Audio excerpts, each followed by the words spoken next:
Hello everyone, welcome back to my channel. I Swagata came here with my new video class 9 Geography Chapter 1 India Size and Location. इस video के अंदर हम इस chapter से related सब topics को cover करेंगे. हमारा पहला टॉपिक है इंडियाज़ लोकेशन, सेकंड टॉपिक है इंडिया साइज़, थर्ड टॉपिक होगा India and the world, fourth India's neighbours. तो चलिए हम वीडियो की तरफ चलते हैं. तो चलिए हम वीडियो शुरू करते हैं. इसमें मैंने यहाँ पे मेन टॉपिक्स लिखा है जो हम इस वीडियो में कवर करेंगे. पहला है India is situated north of the equator between 8 degree 4 north to 37 degree north latitude and 68 degree 7 east to 97 degree 25 east longitude. इसका अक्षांशीय विस्तार भारत 8 डिग्री 4 से लेकर 37 डिग्री 6 उत्तर अक्षांश के बीच है तथा देशांतरीय विस्तार 68 डिग्री 7 पूर्व देशांतर से 97 डिग्री 25 पूर्वी देशांतर के मध्य है. वैसे अगर हम देखें तो हम अगर इन नंबर्स को याद कर लेते हैं तो हम अपने एग्जाम में क्वेश्चंस को इजीली क्लियर कर सकते हैं अगर हम इन नंबर्स को याद कर लेते हैं. लेकिन अगर हमें इसको अच्छे से इस कॉन्सेप्ट को समझना है कि ये जो डिग्रीज हैं और फिर ये नॉर्थ, फिर यहाँ पे ईस्ट, ये सारे जो डायरेक्शन का यूज़ किया गया है, तो इसको जब हम इसको समझते हैं तो हमें प्रॉपर ड्राइंग करके इसको समझना है ताकि हम कभी इसको भूलें ना. ये कॉन्सेप्ट हमारे लिए बिल्कुल क्लियर हो. तो अभी हम इंडिया को ढूंढेंगे. कहाँ ढूंढेंगे? अर्थ में ढूंढेंगे. ठीक है, हमें इंडिया की पोजीशन पता है पर हमें ढूंढ कर निकालना है कि इंडिया कहाँ है. ठीक है, तो सबसे पहले हम यहाँ पे मैंने सर्कल बनाया हुआ है, ये सारे अर्थ. ठीक है, एक एक सर्कल पे हम इस जो कॉन्सेप्ट है इसको हम समझते हैं. ठीक है, सबसे पहले अब हमें यहाँ पे चूंकि इंडिया को ढूंढना है तो अर्थ को हम सबसे पहले क्या करते हैं, अर्थ को ऐसे क्या बोलते हैं, ऐसे सर्कल तो अर्थ है नहीं लेकिन फिर भी हम इस कॉन्सेप्ट को समझने के लिए हम सर्कल इसको मानते हैं और इस पर हम सारे कॉन्सेप्ट को समझेंगे. तो सबसे पहले हमें ये जानना है कि एक सर्कल जो होता है मैथ्स के कॉन्सेप्ट में, ये सर्कल कितने डिग्री का होता है. ठीक है, तो ये सर्कल कितने डिग्री का होता है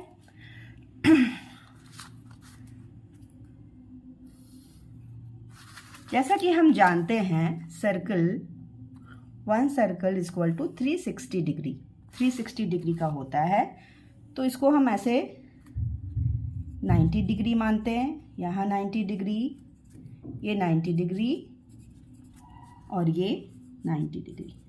तो ये हमारा सर्कल कंप्लीट हो गया. ठीक है, हमें पता है कि ये जो ऊपर का जो दिशा होता है इसको हम नॉर्थ बोलते हैं. फिर ये हो गया साउथ, ये ईस्ट है और ये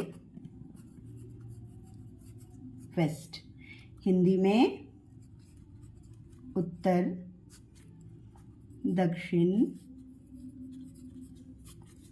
पूर्व एवं पश्चिम. चलो, हमें दिशा पता चल गई और एक सर्कल की डिग्री पता चल गई. अब इसको हम आधार बना करके आगे की चीजें सीखेंगे. ठीक है, तो सबसे पहले हम क्या करेंगे, अर्थ को 2 पार्ट्स में डिवाइड करेंगे. ठीक है, अब इसको 2 पार्ट्स में डिवाइड किया और इस लाइन को 0 डिग्री बताया. इसकी जो डिग्री है इसको हमने 0 माना. ठीक है, और इसके जो ये नॉर्थ पार्ट है, क्योंकि हमें पता है कि ऊपर वाला जो साइड है वो नॉर्थ है और नीचे वाला साउथ है, तो ये जैसे ये एक गोल है, गोला.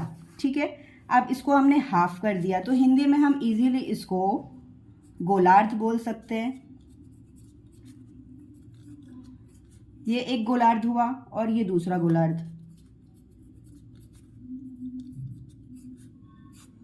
चूंकि ये उत्तर है, ये दिशा क्या है, उत्तर है ना, यहाँ जगह नहीं है मैं यहाँ लिख रही हूँ, उत्तर है, तो हम इसे उत्तरी गोलार्ध बोलेंगे.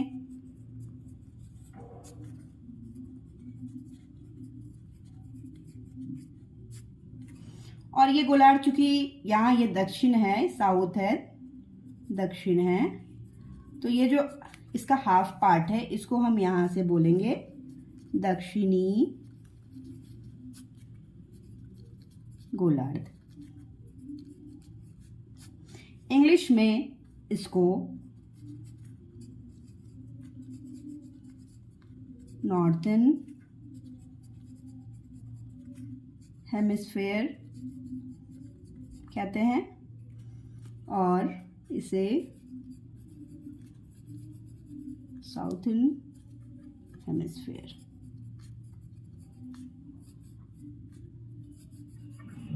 ठीक है, अब हमें पता है, अब इस कॉन्सेप्ट को देखेंगे कि India is situated north of the equator. ये जो लाइन हमने यहाँ पे ड्रॉ करी है, एक पहली लाइन जो ये ड्रॉ करी है, इस लाइन को हम बोलते हैं इक्वेटर। ठीक है, हिंदी में इसे हम विषुवत रेखा भी बोलते हैं और ये भूमध्य रेखा भी है। ठीक है, तो अब क्या हो गया कि यहाँ हमें पता चली कि India is situated north of the equator. तो हमें पता चला ये इक्वेटर है और ये साइड क्या है, नॉर्थ है। तो हमें पता चल गया कि इंडिया कहाँ स्थित है, कहाँ है इंडिया की पोजीशन, नॉर्थ, उत्तरी गोलार्ध में, नॉर्थर्न हेमिस्फीयर में। ठीक है, अब हम देखते हैं कि जब ये नॉर्थ में है तो नॉर्थ में ऐसा तो है नहीं कि सिर्फ इंडिया ही है, और भी कंट्रीज है यहाँ पे। जैसे इंडिया के बगल में पाकिस्तान है, फिर अगर हम मैप को देखेंगे तो यहाँ पे हमें नॉर्थ अमेरिका मिलेगा, और फिर रसिया है, बहुत सारी कंट्रीज है। ठीक है, तो अब हम यहाँ पे इंडिया को कैसे ढूंढेंगे? तो हम ऐसे ढूंढने के लिए, इससे सिचुएशन, क्रिटिकल सिचुएशन को सॉल्व करने के लिए यहाँ पे हमने क्या किया, एक लाइन, तो ये इक्वेटर बनी ही हुई थी, हमने यहाँ ढूंढ ही लिया था कि ये उत्तरी गोलार्ध है, ये दक्षिणी गोलार्ध है। अब इसको नियर बनाने के लिए हमने एक लाइन यहाँ भी ड्रॉ करी। ठीक है, तो यहाँ तो हमें उत्तरी गोलार्ध और दक्षिणी गोलार्ध मिल गया था। अब हमने जैसे इसको ड्रॉ किया, ये पूर्व,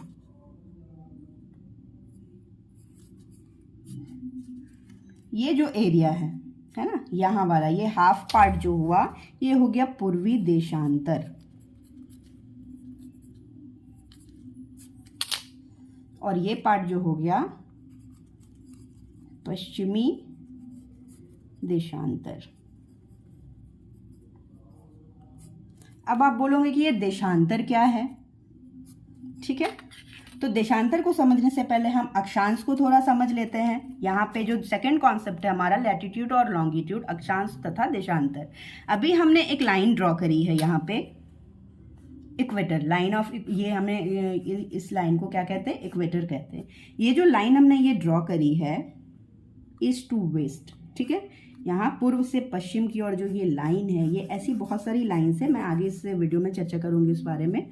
तो ये जो लाइन है, ये है अक्षांश, इसको इंग्लिश में बोलते हैं लैटिट्यूड। और ये जो लाइन नॉर्थ से साउथ की ओर ऐसे करके खींची हुई है, और इसका हाफ पार्ट है पूर्वी देशांतर और पश्चिमी देशांतर। इसमें भी बहुत सारी लाइंस खींची हुई है, वो हम अगले अभी थोड़ी देर में उसकी चर्चा करेंगे।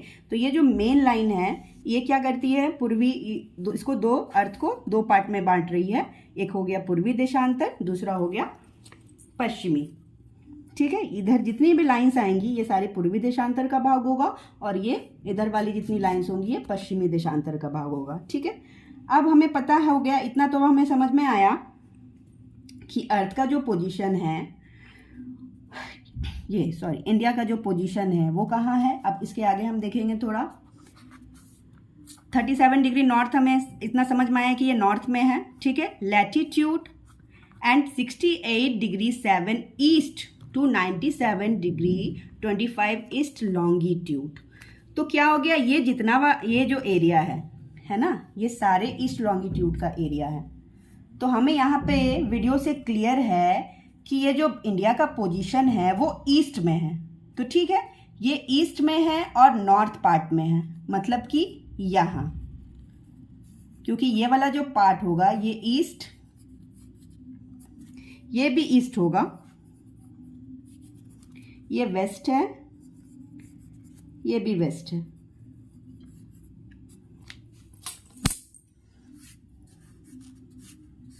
लेकिन चूंकि ये नॉर्थ का वाला साइड है तो ये नॉर्थ ईस्ट,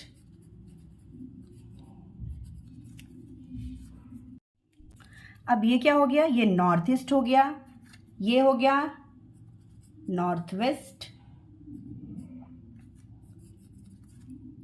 ये साउथ ईस्ट और ये साउथ वेस्ट। ठीक है, अब हम वापस से यहाँ जाते हैं तो हमने इतना देखा कि ये जो नॉर्थ वाला जो पोजीशन है वो हमें पता चल गया कि क्या बोलते हैं, ग्लोब में नॉर्थ वाला पोजीशन कहाँ पे है। ठीक है, अब ईस्ट का जो पोजीशन है वो भी हम समझ लेते हैं कि यहाँ पे ईस्ट क्यों लिखा हुआ है, क्योंकि India 68 degree 7 east to 97 degree 25 east longitude में है। तो ईस्ट का मतलब है ये वाला नॉर्थ, यहाँ पे नॉर्थ है, यहाँ पे ईस्ट है, मतलब कि इंडिया का जो पोजीशन है वो ये क्लियर है कि इस पार्ट में है।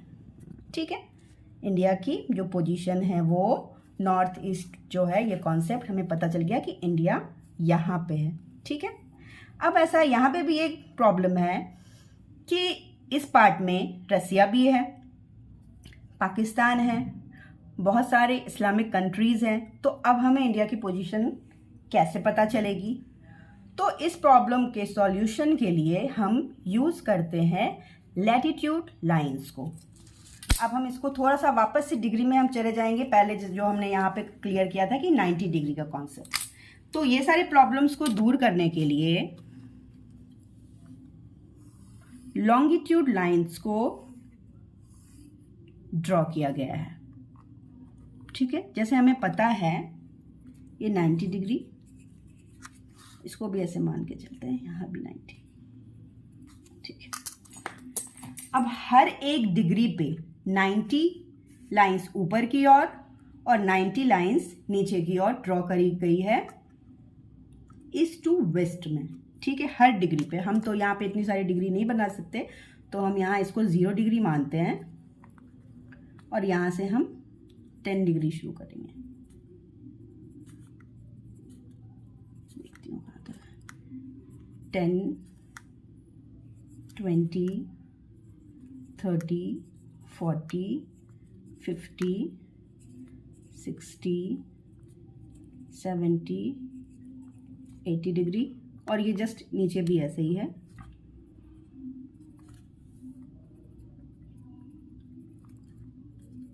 टेन, 20, 30, 40, 50, 60, 70, 80। तो हम 90 लाइंस तो इतने छोटे से सर्कल में ड्रॉ नहीं कर सकते, तो हम एक 10 डिग्री पे हम एक लाइन ड्रॉ करके समझते इस कॉन्सेप्ट को, लेकिन एक्चुअल में ग्लोब में 90 लाइंस ही हैं। नॉर्थ में 90 लाइंस,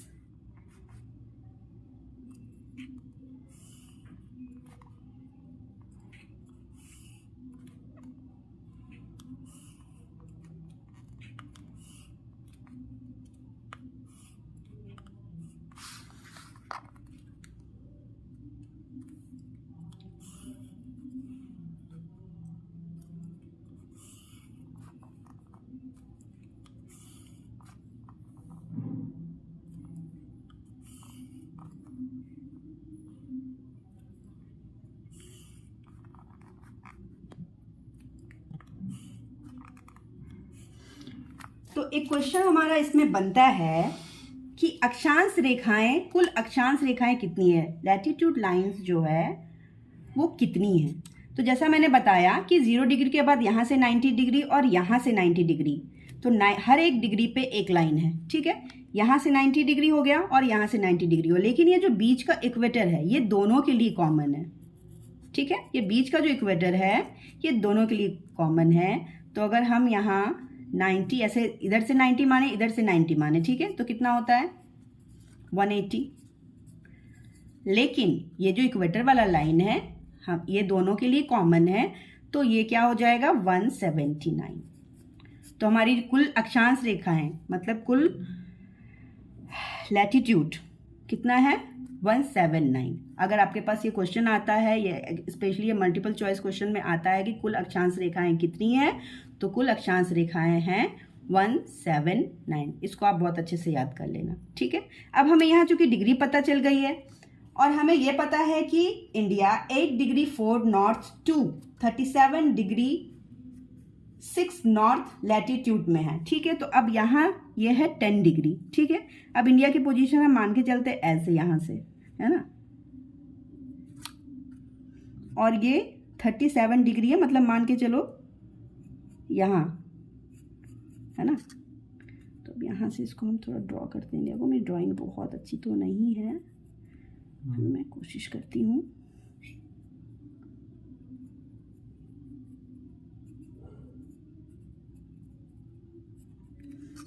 ठीक है, तो एक है कि इतने सारे जो लाइंस है लॉन्गिट्यूड के, कोई तो ऐसा लाइन है जो इंडिया के इस लास्ट, इंडिया का जो साउथ है उसको टच करता होगा, और इंडिया का जो नॉर्थ है यहाँ पे भी इतने सारे लॉन्गिट्यूड है, तो इसमें से कहीं ना कहीं लैटिट्यूड है, तो कोई ना कोई लाइन तो इसके ऊपरी छोर को भी टच करता होगा। तो ये जो ऊपरी छोर है इसी को 8 डिग्री 4, ये है 10 डिग्री से ये थोड़ा सा नीचे गए, 8 डिग्री 4 हमें यहाँ मिला, और इसके ठीक ऊपर 40 के जस्ट नीचे इधर रह गया 37 डिग्री 6। तो हमें क्या पता चली, इंडिया की लैटिट्यूडनल पोजीशन पता चल गई, ठीक है।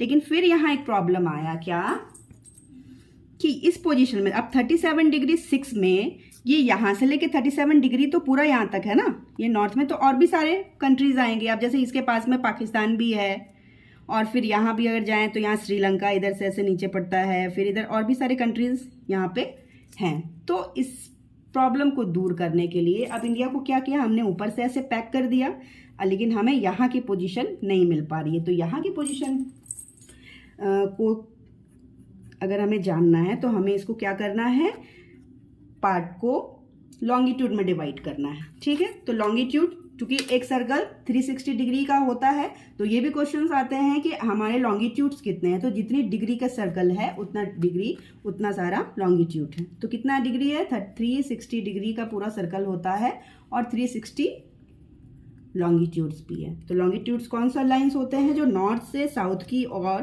खींचे गए हैं। तो यहाँ से एक लाइन हम खींचते हैं, और यहाँ से यूं ऐसे पोजीशन किया हुआ है, थोड़ा सा ऐसे कर्व है, ये सर्कल है।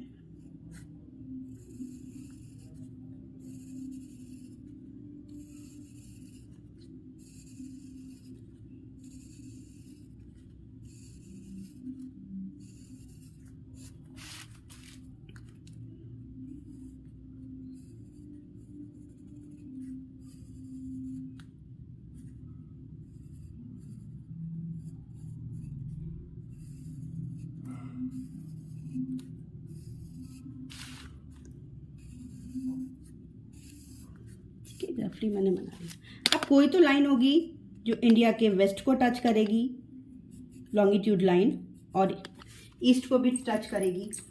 तो ये जो पोजीशन है वो है 68 डिग्री 7 टू 90, ये जो पोजीशन है 97 डिग्री 25। तो हमें क्या हुआ, हम इंडिया को ढूंढने निकले थे, और हम ढूंढते ढूंढते इंडिया को यहाँ पे हमें इंडिया का एग्जैक्ट पोजीशन पता चल गया। अब हमें अब अगर हमें कोई सवाल करेगा कि इंडिया के पोजीशन को ड्राइंग के से बताओ और अच्छे से आपको ग्लोब में समझाना होगा, तो आप इस कॉन्सेप्ट के थ्रू इजीली इंडिया के पोजीशन को बता सकते हैं। हमने इस कॉन्सेप्ट को बहुत अच्छे से समझ लिया है कि इंडिया का लोकेशन क्या है। और सेकंड टॉपिक हमारा था लैटिट्यूड एंड लॉन्गिट्यूड। लैटिट्यूड और लॉन्गिट्यूड को हमने समझ लिया है। ऐसी कोई भी जो भी लाइंस हमें ग्लोब पर दिखती है, हाँ, अर्थ पर कोई ये जो लाइंस है ये इमेजिनरी लाइंस है, ठीक है। ऐसी कोई भी लाइंस अर्थ पे ड्रॉ नहीं की हुई है, क्योंकि वो पॉसिबल ही नहीं है। अर्थ को समझने के लिए हम किसका हेल्प लेते हैं, ग्लोब का हेल्प लेते हैं। ग्लोब क्या है, अर्थ का एक मॉडल है। तो वहाँ पे हम लैटिट्यूड और लॉन्गिट्यूड लाइन को के थ्रू हम अर्थ में जितने भी कंट्रीज़ हैं, जितने भी कॉन्टिनेंट्स हैं, और फिर जितने महासागर सागर जो भी हैं, उसको हम देखते हैं, उसको हम ढूंढने की कोशिश करते हैं लैटिट्यूड और लॉन्गिट्यूड पोजीशन को लेकर। तो लैटिट्यूड वो लाइंस होती हैं जो ग्लोब में ईस्ट टू वेस्ट ड्रॉ करी हुई हैं, और लॉन्गिट्यूड वो लाइंस होती हैं जो नॉर्थ टू साउथ ड्रॉ करी हुई हैं।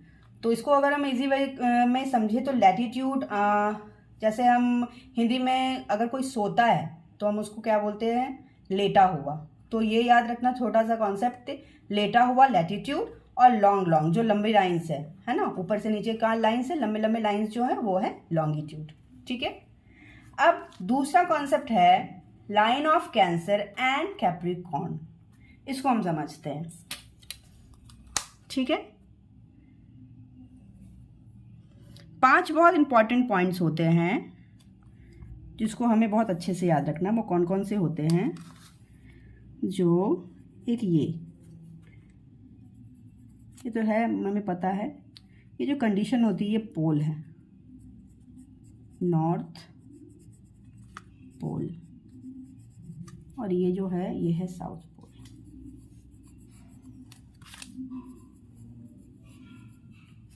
ठीक है।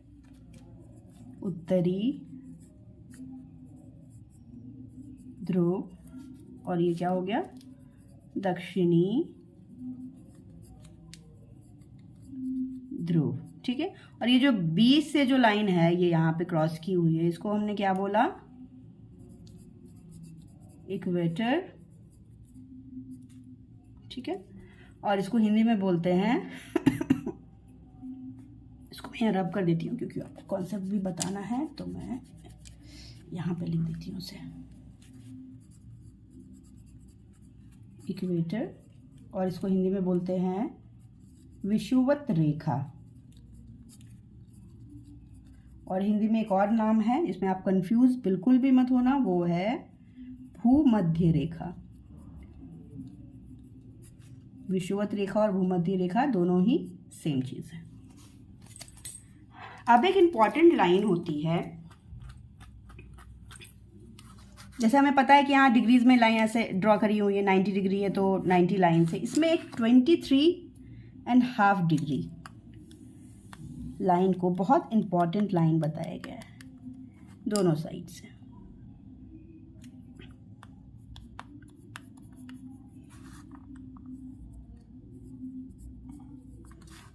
(23.5 डिग्री नॉर्थ, यहाँ 23.5 डिग्री साउथ।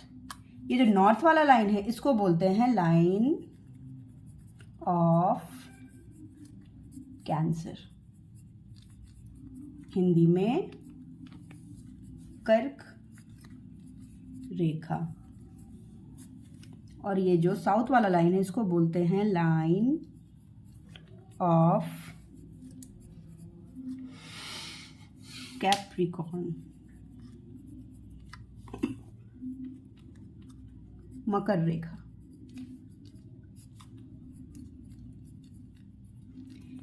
ये रेखाएं क्यों इंपॉर्टेंट है दोनों, इसको हम समझने के लिए एक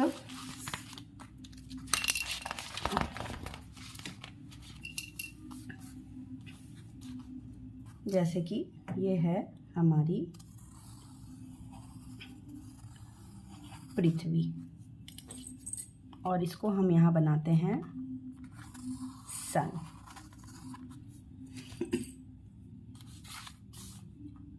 ये है लाइन ऑफ कैंसर एंड ये लाइन ऑफ कैप्रिकॉर्न, मैंने डॉट्स दिए हैं। ठीक है। सनलाइट हमें पता है, सनलाइट जो सीधी पड़ती है ना वो इस जोन में सबसे ज़्यादा पड़ती है। मतलब सन जैसे एक बल्ब, आप घर पे बल्ब लगाते हो, ठीक है, तो बल्ब का जो लाइट है वो पूरे रूम को जरूर चमकाता है, जैसे पूरा रोशनी हो जाती है रूम में। लेकिन एक ऐसा कॉर्नर होता है जहाँ से बल्ब की लाइट अगर निकलती है तो वो इससे एक प्लेस को बहुत ज़्यादा हीट करती है। तो ये यहाँ तक का जो कंडीशन है, यहाँ से लेके यहाँ तक जो सन की जो रोशनी निकलती है, सन,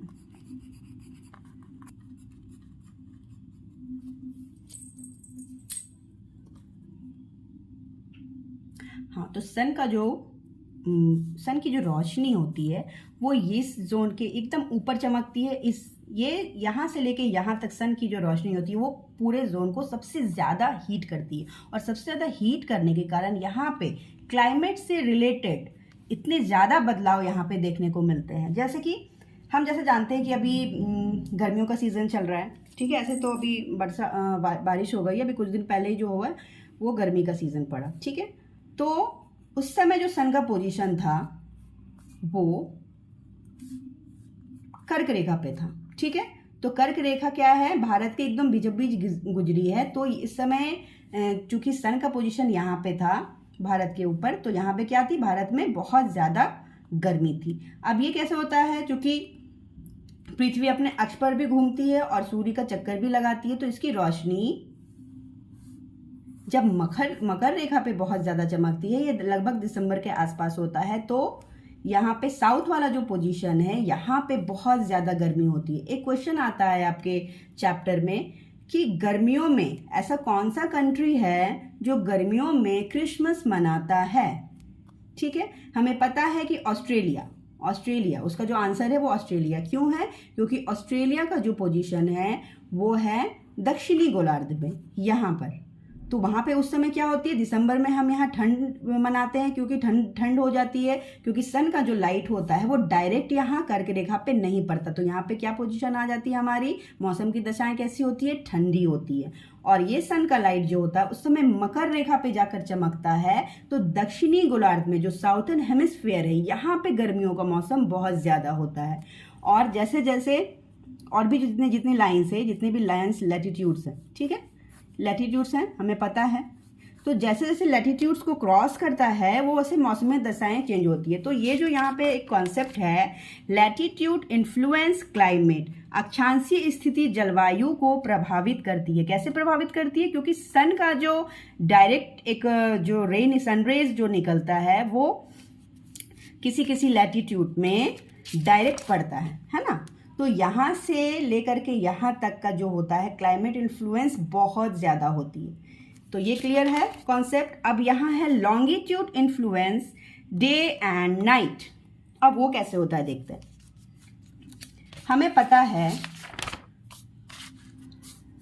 हमें ये पता है कि लॉन्गिट्यूड्स हैं, ठीक है, अक्षांशीय तो है ही है ये जो भी है, फिर लॉन्गिट्यूड्स भी है।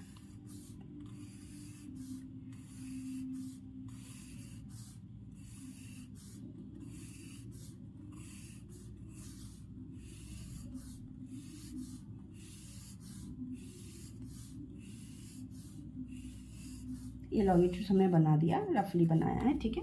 अब लॉन्गिट्यूड्स हैं तो हमें पता है कि अर्थ अपने एग्जिस्ट पे खुद भी घूमती रहती है। तो ये जो सनलाइट पड़ती है तो कभी इस लॉन्गिट्यूड में पड़ेगा, फिर इस लॉन्गिट्यूड में पड़ेगा, फिर इस लॉन्गिट्यूड में पड़ेगा, जैसे सनराइजेस होते जाएंगे, है ना। हर यहाँ पे कितने हैं, सारे में कंट्रीज भी हैं। तो धीरे धीरे धीरे धीरे जो सबसे पहला जो कंट्री को हमने माना है कि सबसे पहला सनराइज होता है वो जापान है, तो मान के चलो यहाँ पे जापान है, ठीक है। अब ये पृथ्वी अपने अक्ष पर घूम रही है ना। तो पहले यहाँ लाइट्स पड़ा, फिर यहाँ लाइट पड़ा, फिर यहाँ लाइट पड़ा, यहाँ लाइट पड़ा, फिर जब ये पोजीशन यहाँ आई तो ये क्या हो गया, बैक हो गया। तो यहाँ पे सनलाइट नहीं पड़ी, तो क्या हो गया, यहाँ नाइट। क्या हो गया, नाइट। और सनलाइट अगर इस यहाँ पे लॉन्गिट्यूड्स में पड़ रही है तो क्या हो गया, ये डे। तो आई होप आपका ये कॉन्सेप्ट क्लियर हो गया होगा कि longitude influence day and night. और ये लास्ट वाला कॉन्सेप्ट हमने पहले ही कर लिया था, number of latitudes and longitudes. हमें पता है कि टोटल अक्षांश रेखाएं कितनी है, 179, और देशांतर रेखाएं कितनी है, जितनी डिग्री की का जो पूरा सर्कल है उतनी ही देशांतर रेखाएं भी है। तो कितनी देशांतर रेखाएं हैं, 360। आई होप आपको ये कॉन्सेप्ट समझ आ गया है। अगर आपको वीडियो अच्छा लगा हो तो शेयर करें, सब्सक्राइब करें एंड लाइक भी करें। Thank you so much for watching.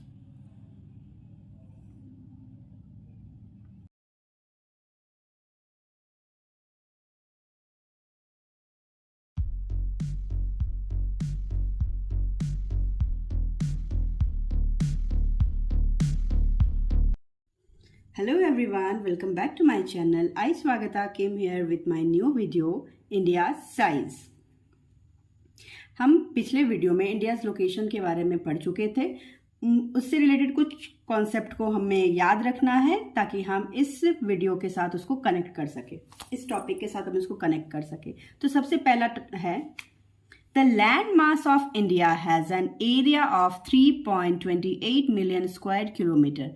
Bharat के भूभाग का कुल क्षेत्रफल लगभग 32.8 लाख वर्ग किमी है। इसका मतलब हुआ जैसे कि अभी कोई भी चीज़ होती है, ठीक है, जैसे अभी मैंने ये पेन पकड़ा हुआ है, ठीक है, इसका अपना एक साइज़ है, एक लंबाई है, चौड़ाई है, लेंथ वेथ सब कुछ है इसमें, ठीक है। उसी तरह इंडिया इतना बड़ा कंट्री है, ठीक है, तो इसका भी कोई एक साइज़ होगा। तो वो जो साइज़ है उसके बारे में यहाँ लिखा हुआ है कि इंडिया का जो साइज़ है वो है area of 3.28 million square kilometre, in Hindi 32.8 lakh वर्ग kilometre. Second, India's total area account for about 2.4% of the total geographical area of the world. Bharat का कुल क्षेत्रफल विश्व के कुल भौगोलिक क्षेत्रफल का 2.4% है। अभी जैसे वर्ल्ड में बहुत सारी कंट्रीज हैं, ठीक है, तो सबका अपना अपना एक क्षेत्रफल है।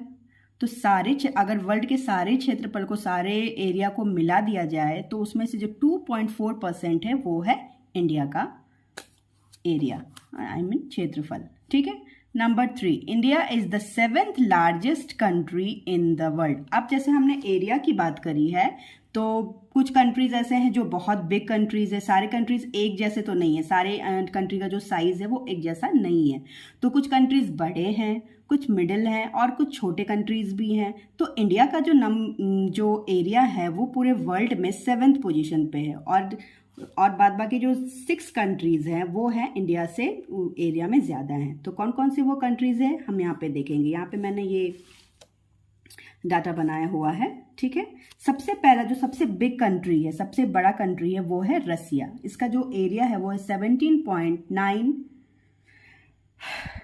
Million square kilometre. Canada 9.98 square kilometre million square kilometre. USA 9.83 million square kilometre. China 9.60 million square kilometre. Brazil 8.51 million square kilometre. Australia 7.69 million square kilometre and India 3.28 million square kilometre, ठीक है। तो अब आप देख सकते हैं कि 1 2 3 4 5 6 7, तो हमारा जो इंडिया का जो पोजीशन है वो 7th है। इससे पहले 6 कंट्रीज है, इन कंट्रीज के नाम को हमें याद रखना है क्योंकि अक्सर एग्जाम में ये क्वेश्चंस आते हैं कि भारत के जस्ट जो 5th, जैसे 1 2 3 4 5 6 7 है, तो कभी कभी ऐसे क्वेश्चंस भी आते हैं कि वर्ल्ड में 5th नंबर पे जो, जैसे कि भारत का जो है 7th लार्जेस्ट है, तो 5th लार्जेस्ट कंट्री कौन सी है, या फिर 1st लार्जेस्ट कंट्री कौन सी है। यूएसए जैसे 3rd है, तो ये भी क्वेश्चन हो सकता है कि 3rd largest country in the world कौन सा कंट्री है, ठीक है। तो हमें इन कंट्रीज के नाम को याद रखना है। आपके ये नाम याद रहे इसके लिए मैंने ये यहाँ पे कोड लिखा हुआ है, रिक्युक बाई। R for Russia, C for Canada, U for USA, C for China, B for Brazil, A for Australia and I for India। अगर आप इस कोड को याद रखते हैं तो आप आसानी से इन सारे कंट्रीज जो एरिया में, जैसे नंबरिंग जो है इसकी बड़े से छोटा है, ये सबसे बिग कंट्री है, उसके बाद फिर इंडिया का नंबर जो है 7 में आता है। तो इसको आप इसके थ्रू आप आराम से इजीली याद रख सकते हैं ताकि आपको कभी भी कोई भी कंफ्यूजन नहीं हो, क्योंकि क्वेश्चंस यहाँ से लेके यहाँ तक कभी भी ऐसे आ सकते हैं। कोई भी पूछ सकता है कि 2nd कौन सा है, 3rd कौन सा है, 4th कौन सा है। तो आपको ये इस कोड के थ्रू याद रखना है, रिक्युक बाई।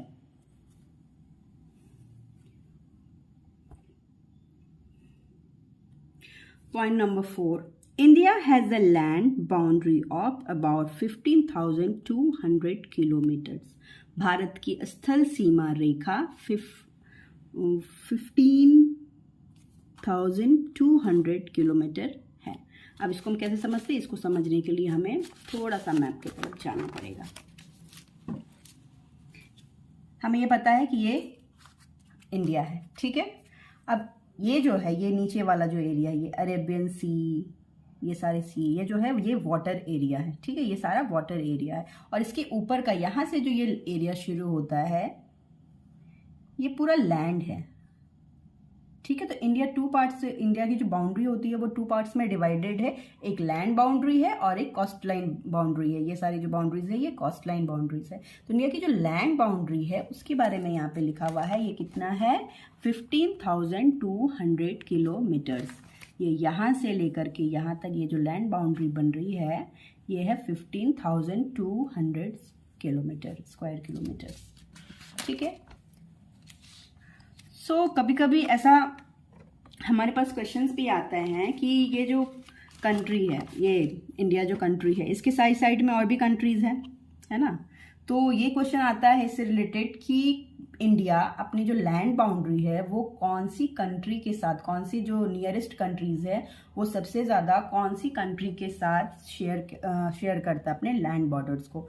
तो अभी आप अगर देखेंगे मैप को तो मोस्ट ऑफ द स्टूडेंट का ये आंसर होगा कि पाकिस्तान, क्योंकि ये लैंड बाउंड्री हमें मैप में ये सबसे ज़्यादा दिख रही है। और फिर इधर से ये नेपाल है। तो मोस्टली स्टूडेंट्स को जब भी मैंने प्रैक्टिकली क्लास में पूछा है तो सबने आंसर किया Pakistan, but it's wrong answer. The correct answer is Bangladesh. Bangladesh का लगभग जो एरिया है वो पूरा लैंड बाउंड्री, इंडिया की लैंड बाउंड्री कवर करती है, लगभग 4,000 स्क्वायर किलोमीटर से कहीं ज़्यादा है। तो आप ये बिल्कुल भी कंफ्यूज मत करना, क्योंकि इससे रिलेटेड क्वेश्चंस बनते हैं कि इंडिया अपनी सबसे ज़्यादा लैंड बाउंड्री किस कंट्री के साथ शेयर करता है, तो वो कंट्री है बांग्लादेश।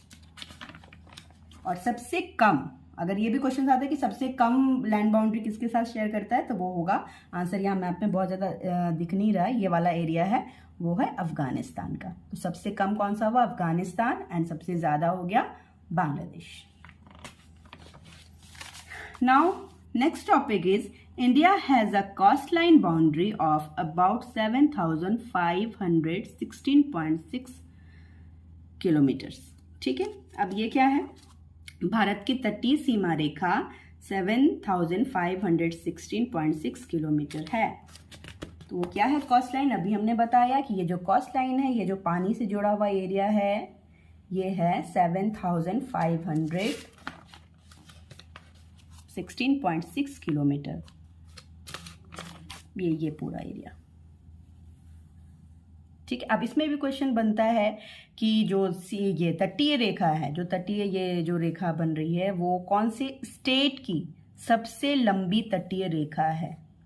तो बहुत किसी ने यहाँ पे कर्नाटक का नाम लेते हैं, बहुत कोई इधर से आंध्र प्रदेश का नाम लेते हैं, लेकिन इसका जो करेक्ट आंसर वो है गुजरात। कि भारत अपनी तटीय सीमा रेखा जो है वो सबसे ज़्यादा जो है वो गुजरात में है और सबसे कम है गोवा में।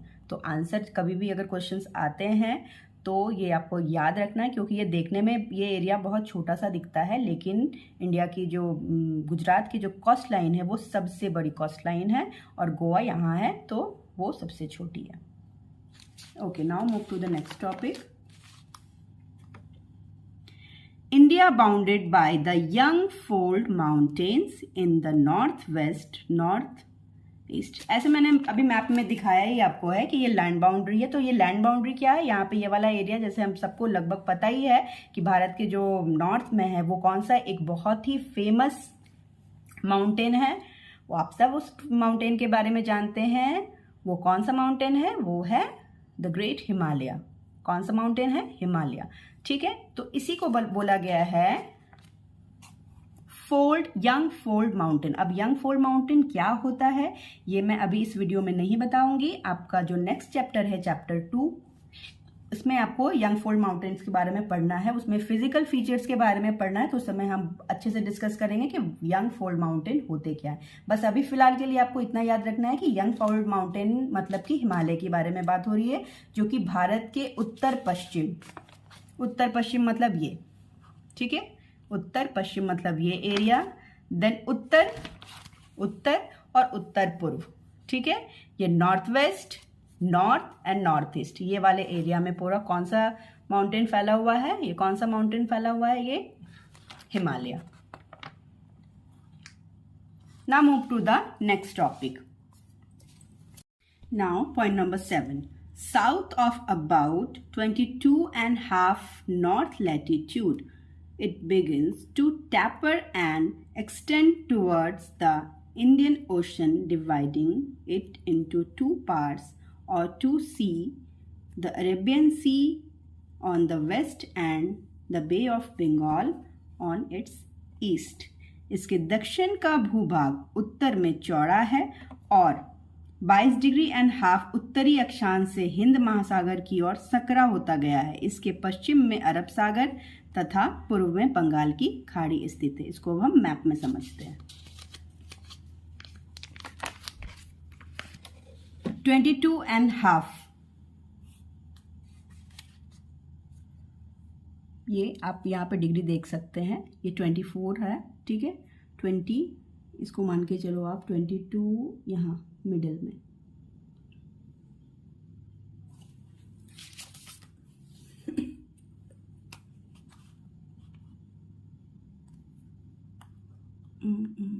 यहाँ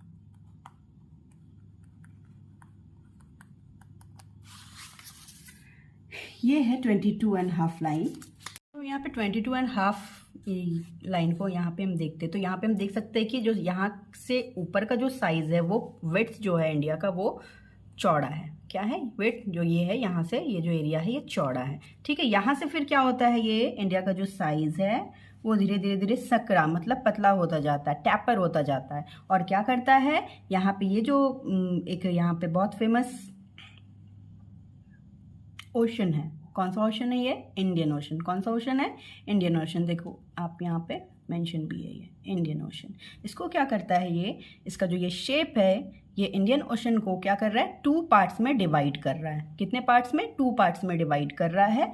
एक जो ईस्ट वाला पार्ट है वो है बे ऑफ बंगाल एंड जो वेस्ट वाला साइड है ये है अरेबियन सी, ठीक है। अब इसके साथ साथ हम ये भी जान लेंगे कि बे ऑफ बंगाल में कुछ आइलैंड्स हैं। वो कौन कौन से आइलैंड्स हैं, वो है अंडमान एंड निकोबार आइलैंड्स, और अरेबियन सी में जो एक आइलैंड है जो इंडिया का आइलैंड है वो है लक्षद्वीप।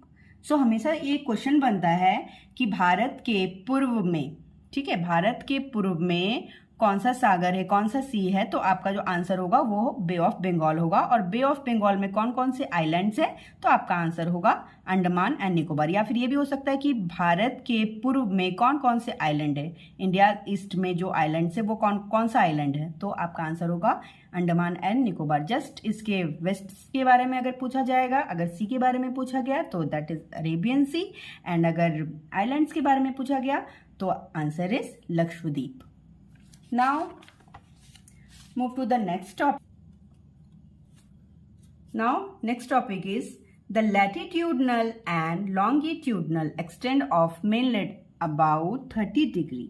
भारत का अक्षांशीय तथा देशांतरीय विस्तार 30 डिग्री है। अब ये क्या है, अब इसको समझने के लिए हमें थोड़ा सा प्रीवियस अपने नॉलेज को वहाँ पिछले वीडियो में जो हमने सीखा था वहाँ लेकर के जाना होगा कि हमने ऑलरेडी वहाँ पे लैटिट्यूड और लॉन्गिट्यूड के कॉन्सेप्ट को समझा था, और हमने भारत का जो एक भारत का जो लोकेशन है, इंडिया लोकेशन है, वो हमने पता किया था।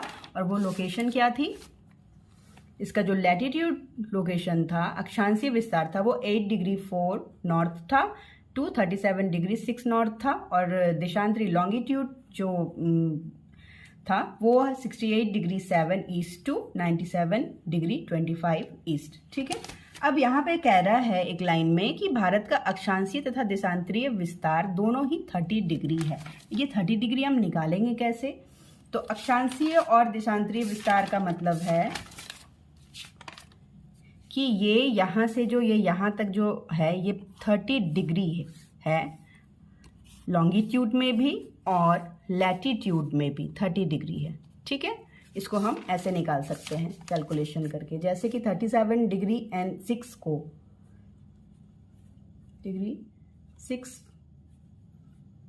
माइनस 8 डिग्री 4, तो ये 97 डिग्री 25 में माइनस मैंने 68 डिग्री 7 किया, तो ये लमसम 29 डिग्री 18, तो इसको अप्रॉक्स में लेते हैं 30 डिग्री। सो भारत का अक्षांशीय एवं देशांतरीय विस्तार जो हुआ वो आपका है, भारत का अक्षांशीय तथा देशांतरीय विस्तार 30 डिग्री है, ठीक है। बट ये मैंने यहाँ पे ये टॉपिक यहाँ connect. The east west extend appears to be small than the north south. पूर्व पश्चिम का विस्तार अपेक्षाकृत उत्तर दक्षिण से कम प्रतीत होता है। हाँ, अब ये क्या है, अभी लगभग हमें पता चल गया कि 30 डिग्री आपका अक्षांशीय विस्तार भी है, लैटिट्यूडनल एक्सटेंट भी 30 डिग्री है और लॉन्गिट्यूडनल एक्सटेंट भी 30 डिग्री है, ठीक है। लेकिन जब हम इंडिया के मैप को देखते हैं तो सबको अगर ऐसा लगता है कि ये यहाँ से यहाँ तक का जो डिस्टेंस है और यहाँ से यहाँ तक का जो डिस्टेंस है वो देखने में ऐसा लगता है कि अगर हम यहाँ से यहाँ जाएंगे तो वो ज़्यादा लंबा है, मतलब हाइट इसमें ये लंबाई यहाँ ज़्यादा है, ठीक है, किलोमीटर्स यहाँ ज़्यादा है और यहाँ कम है, ये देखने में लगता है, लेकिन ऐसा कुछ भी नहीं है। ये दोनों ही जो डिग्री है वो लगभग बराबर है, ठीक है। ये है topic. Now next, between Gujarat and Arunachal Pradesh there is a time lag of 2 hour. Gujarat में अरुणाचल प्रदेश के स्थानीय समय में 2 घंटे का अंतर है। अब ये क्या है, इसको समझने के लिए हमें वापस से लैटिट्यूड और लॉन्गिट्यूड के कॉन्सेप्ट में जाना होगा, ठीक है। अब हम इंडिया के इस मैप को देखते हैं तो ये है अरुणाचल प्रदेश, भारत का सबसे ज़्यादा ईस्ट में जो स्टेट है वो अरुणाचल प्रदेश ही है, ठीक है। और ये है गुजरात। अब उस लाइन में कहा गया है कि यहाँ से लेकर के यहाँ तक का जो सनराइज टाइम है, ठीक है, वो जो टाइम है, टाइम लैग है 2 आवर का। वो 2 आवर का लैग क्यों है, अब ये कॉन्सेप्ट में जाना है, ठीक है। ये कॉन्सेप्ट है ऐसा कि हमने लॉन्गिट्यूड्स के बारे में पढ़ा है, ठीक है। लॉन्गिट्यूड्स लाइन कितनी है, 360। कितनी लाइन्स है, 360 लाइन्स है। अब क्या होता है कि सनलाइट एक लॉन्गिट्यूड लाइन को, अब जैसे पृथ्वी ऐसे करके घूम रही है, धीरे धीरे घूमती है पूरे एक दिन में 24 आवर्स उसका अपने एक राउंड को कंप्लीट करती है, ठीक है। अब ये होता है कि जैसे जैसे वो घूमती है, एक लॉन्गिट्यूड पे सन का लाइट पड़ता है, फिर दूसरे पे पड़ता है, फिर तीसरे पे पड़ता है, फिर चौथे पे पड़ता है।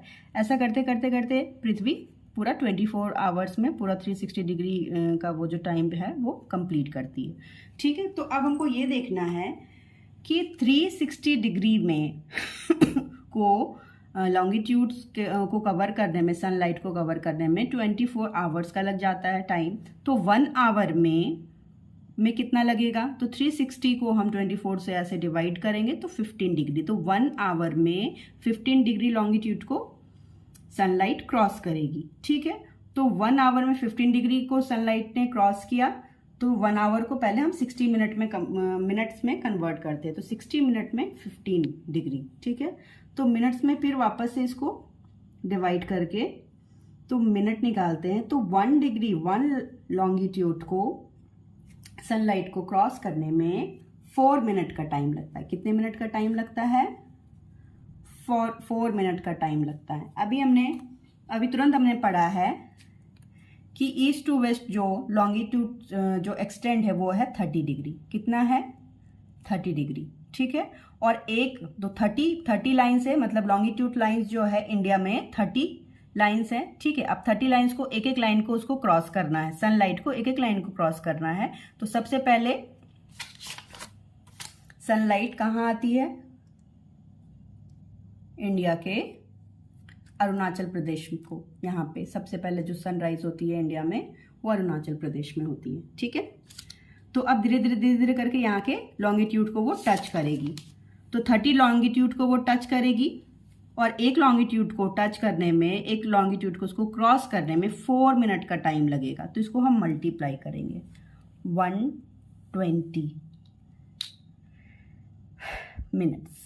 120 मिनट्स को अगर हम आवर में चेंज करते हैं तो कितना हो जाएगा, 2 आवर, ठीक है। तो सनराइज जब होता है, सनराइज जब यहाँ से होता है, ठीक है, तो उसके बाद धीरे धीरे करके जितने भी लॉन्गिट्यूड्स हैं, इस लाइन को सनलाइट क्रॉस करते करते करते करते गुजरात तक पहुँचने में उसको कितना टाइम लग जाता है, पूरे 2 आवर्स का टाइम लग जाता है। आई होप ये कॉन्सेप्ट आपका क्लियर हो गया होगा। Now next move to the next topic. ये तो अभी हमने इसमें ही कवर हो गया। Sun takes 4 minute to move 1 longitude to the next, ये भी कवर हो गया हमारा। अब है नेक्स्ट है 82 डिग्री 30 पूर्वी देशांतर को भारत की याम्योत्तर माना गया है, जो कि उत्तर प्रदेश के मिर्जापुर में है। अब ये 82 डिग्री 30 लाइन क्या है, आप यहाँ पे देख सकते हैं, लाइन यहाँ पे ऑलरेडी दी गई है। इसको मैं और थोड़ा सा हाईलाइट कर देती हूँ ताकि आपको दिखे साफ साफ। अब अगर यहाँ अरुणाचल प्रदेश में सुबह के 5 बज रहे होंगे, ठीक है, और सन को यहाँ पहुँचने में 2 घंटा लगेगा, तो मतलब यहाँ अगर सुबह 5 बजे हुई है तो यहाँ 7 बजे होगी, ठीक है। तो अभी हम कोई टीवी सीरियल्स को ही देख लेते हैं, ठीक है। कभी ऐसा कोई टीवी सीरियल है क्या, आया है क्या, जो मतलब हमें ये पता हो कि हाँ रात के 9 बजे या सुबह के 5 बजे शुरू होना है। तो ऐसा हुआ है कि अरुणाचल प्रदेश का कोई टाइम आता है कि अरुणाचल प्रदेश में 5 बजे वो सीरियल शुरू होगा, उसके बाद फिर गुजरात में 7 बजे होगा? ऐसा नहीं होता। ऐसा क्यों नहीं होता है? क्योंकि अगर हम इस तरह से अगर एक एक स्टेट का अलग अलग टाइम निकालेंगे तो हम टाइम को मैनेज नहीं कर पाएंगे। तो इसके लिए क्या किया गया है कि इन दोनों में जो सबसे मिडिल वाला जो लॉन्गिट्यूड है उसको क्या माना गया है, याम्योत्तर। उसको क्या माना गया है, स्टैंडर्ड मेरिडियन। इसको क्या बोलते हैं, स्टैंडर्ड मेरिडियन, जो कि 82 डिग्री एंड हाफ है, जो कि बीचों बीच है। अब यहाँ पे जो भी टाइम होगा उस वक्त, तो यहाँ से ये लगभग 1 आवर कम हो जाता है और यहाँ से 1 आवर बढ़ जाता है। तो क्या होता है यहाँ पे 6, यहाँ पे टाइम 6 हो रही है, तो फिर यही 6 यहाँ भी बजेगा और यहाँ भी बजेगा। तो यहाँ पूरा इंडिया का जो टाइम होगा वो क्या होगा कि इंडिया का सनराइज टाइम क्या होगा, 6 बजे। तो ये कॉमन होगा पूरी कंट्री के लिए।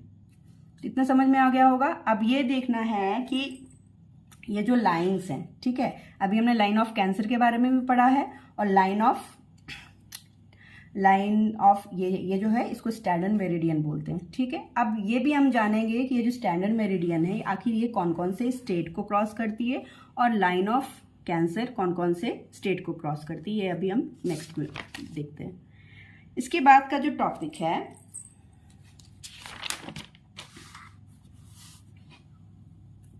Latitude affect the length of day and night from south to north. ये क्या है, अभी हमने यहाँ पे मैंने बनाया है, ठीक है। हमने लास्ट वीडियो में जाना था कि ये जो लाइन ऑफ कैंसर और लाइन ऑफ कैप्रिकॉर्न है, यहाँ पे क्या होता है, सनलाइट सीधी पड़ती है, ठीक है। तो यहाँ पे हीट बहुत ज़्यादा होता है। तो यहाँ का जो टाइम पीरियड होता है, यहाँ से लेके यहाँ तक का जो टाइम पीरियड होता है, line of Cancer to line of Capricorn, यहाँ पे क्या होता है कि सन की जो सीधी रेज पड़ती है, तो यहाँ पे डे और नाइट में ज़्यादा वेरिएशंस नहीं होते हैं। तो यहाँ पे 12 आवर का डे होता है और 12 आवर का लगभग नाइट होता है, रात होती है, ठीक है। लेकिन इसके बाद जैसे जैसे सनलाइट स्लैंटिंग होगी, स्लैंटिंग मतलब क्षैतिज, यहाँ पे क्या होता है कि यहाँ तक इसका सनलाइट डायरेक्ट पड़ रही है, इसके बाद क्या होती जाती है, तिरछी होती जाती है, स्लैंटिंग होती जाती है। यहाँ से क्या होती है, लाइंस स्लैंटिंग, जो रोशनी आती है, ये सनलाइट जो आती है वो क्या होती है, स्लैंटिंग होती है, तिरछी होती जाती है। तो क्या होता है, तो थोड़ा सा यहाँ पे कम रोशनी होती है। तो यहाँ पे क्या होगा कि दिन के बजाय रात ज्यादा होती है, दिन के बजाय रात ज्यादा होगी। तो यहाँ पे क्या होगा, जैसे यहाँ पे 12 आवर जैसे डे एंड नाइट बटा हुआ है ना, तो यहाँ ऐसा नहीं होगा। यहाँ पे होगा क्या, कभी कहीं दिन ज़्यादा होगा, फिर रात कम होगी, फिर रात ज़्यादा होगी, कहीं दिन होगा। जैसे हमारे इंडिया में भी हमने फेस किया है कि दिसंबर के टाइम जब आता है दिसंबर का, तो वो क्या होता है कि उस समय दिन छोटे हो जाते हैं और रातें बड़ी हो जाती है। और गर्मी के टाइम में ऐसा ही हो जाता है कि दिन बड़ा हो जाता है और रात छोटी होती है।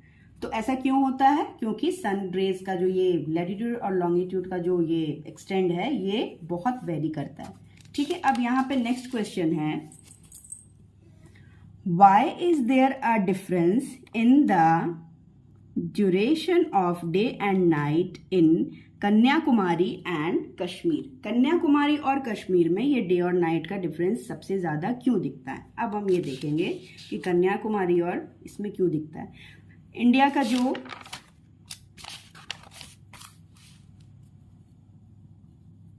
लैटिट्यूड है, ठीक है, वो यहाँ से शुरू होता है, ठीक है, 8 डिग्री 4 और कन्याकुमारी कहाँ है, यहाँ पे है, यहाँ पे है 8 डिग्री 4 और इसके जस्ट नीचे क्या होगा 7 6 5 4 3 और 0 डिग्री के पास कौन सा लाइन आता है, लाइन ऑफ जो होता है वो कौन सा लाइन होता है, इक्वेटर होता है। तो यहाँ पे सनलाइट क्या होगा, बहुत ज्यादा होगा। तो बहुत ज्यादा होने के कारण क्या होगा कि अभी मैंने आपको समझाया कि जहाँ पे ये जो मेन 23 लाइन ऑफ कैंसर और लाइन ऑफ कैप्रिकॉर्न के बीच में जो ये है एरिया, इसमें क्या होता है कि ड्यूरेशंस जो होते हैं डे और नाइट में ज़्यादा डिफरेंस नहीं दिखते, मतलब 12 आवर का डे होता है और 12 आवर का नाइट होता है। लेकिन जैसे जैसे हम इक्वेटर से दूर जाते हैं, ठीक है, इक्वेटर से हम दूर गए तो हम दूर जाते जाते कहाँ पहुँचे, कश्मीर। कहाँ पहुँचे, कश्मीर। तो यहाँ पे जो सन रेज है, यहाँ डायरेक्ट सन रेज नहीं, इस एरिया को डायरेक्ट सन रेज नहीं मिलता, तो यहाँ पे वेरिएशन हमें नहीं दिखता, ठीक है, यहाँ हमें वेरिएशन नहीं दिखता है ज्यादा। लेकिन जैसे जैसे हम कश्मीर की ओर बढ़ते हैं तो यहाँ पे सन का जो रे है वो क्या आता है, स्लैंटिंग आता है। जैसे यहाँ डायरेक्ट आ रहा था, यहाँ पे स्लैंटिंग आता है, तो यहाँ पे हमें वेरिएशन दिखेगी। कभी दिन ज्यादा दिखेगा, फिर रात ज्यादा होगी, फिर किसी टाइम पे रात ज्यादा लंबी होती है, फिर दिन छोटे होते हैं। इस तरह से यहाँ जो वेरिएशन है यहाँ दिखेगा compare to Kanyakumari. Now standard meridian of India crosses, अभी मैंने इस बारे में बात करी थी कि standard meridian of India crosses, ये है स्टैंडर्ड मेरिडियन ऑफ इंडिया। ये कौन कौन से स्टेट को क्रॉस करती है और कितने स्टेट को क्रॉस करती है, तो ये 5 स्टेट को क्रॉस करती है। Standard meridian of India 5 state को क्रॉस करती है। वो कौन कौन सी स्टेट है, UP Uttar Pradesh, MP Madhya Pradesh, Orissa, Chhattisgarh and Andhra Pradesh. उसी तरह से लाइन ऑफ कैंसर, यहां पे देखिए, ये है लाइन ऑफ कैंसर। ये लाइन ऑफ कैंसर को मैं थोड़ा सा डार्क कर रही हूँ, मैं काम करती हूँ, मैं यहां से कर दे रही हूँ, आपको अच्छे से दिखेगा।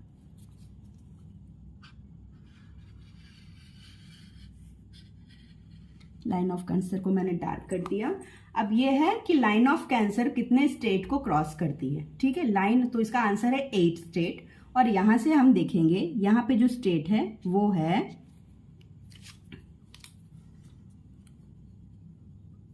मिजोरम।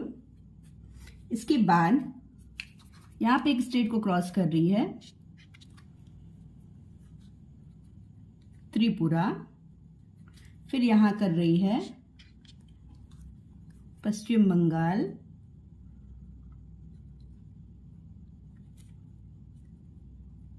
यहाँ पे तो आपको दिख ही रहा होगा झारखंड, देन यहाँ क्रॉस किया, ये है छत्तीसगढ़, फिर ये मध्य प्रदेश साफ ही दिख रहा है, फिर ये वाला जो छोटा सा एरिया यहाँ पे है ये राजस्थान का है, इसको भी क्रॉस कर रही है, और फिर ये Gujarat. So line of cancer कितने स्टेट को क्रॉस करती है, 8 स्टेट को, मिजोरम, त्रिपुरा, पश्चिम बंगाल, झारखंड, छत्तीसगढ़, मध्य प्रदेश, गुजरात, राजस्थान एंड गुजरात, ठीक है। आई होप आपको ये पूरा कॉन्सेप्ट समझ आ गया होगा। अगर आपको ये वीडियो अच्छा लगा हो तो please like, share and subscribe करें। आने वाले वीडियो में हम इंडिया एंड द वर्ल्ड के बारे में पढ़ेंगे। तब तक के लिए थैंक यू फॉर वॉचिंग।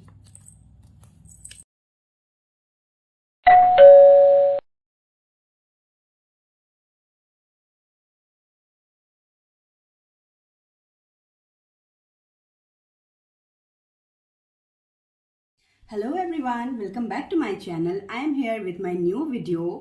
हमने पहले 2 वीडियोस में हमने सबसे पहले इंडियाज लोकेशन को कवर किया, फिर इंडिया साइज को कवर किया, और आज हम कवर करेंगे इंडिया एंड द वर्ल्ड। अब हम इसमें क्या देखेंगे, क्या पढ़ने वाले हैं कि इंडिया, वर्ल्ड में इंडिया की क्या पोजीशन है। ठीक है, first, the India land mass has a central location between the east and the west. इसको हम मैप में समझेंगे।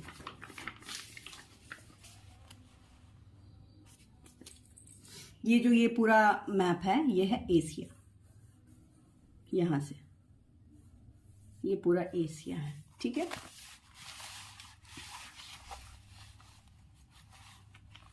तो क्या कह रही है line, the India land mass has a central location between the east and the west Asia. ये पूरा एशिया है। ठीक है, ये नॉर्थ, ये साउथ, ये ईस्ट एंड वेस्ट। तो क्या है कि इंडिया का जो लोकेशन है वो बिल्कुल सेंट्रल लोकेशन है।